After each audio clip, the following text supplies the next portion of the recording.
পরে নিচ্ছি। তো দেখো হাত দিয়ে পড়াটাই আমার মনে হয় সুবিধার। তো দেখো পড়তে পড়তে আমি একটু ঘেটেও ফেলেছি।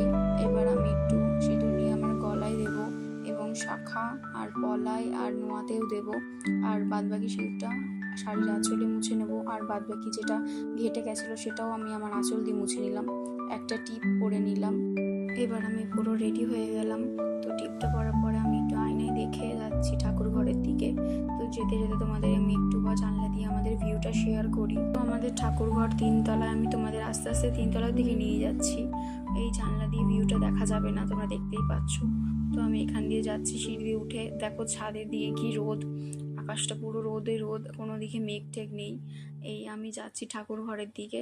ঠাকুর ঘরে ঢুকলাম। আমি প্রতিদিনই ঠাকুর ঘরে আসি। পুজো অবশ্য কাকিমা দেয়। তো আমি এখানে প্রদীপ আর ধূপকাঠি জ্বালিয়ে দিয়ে তোমাদের সাথে কথা বলছি।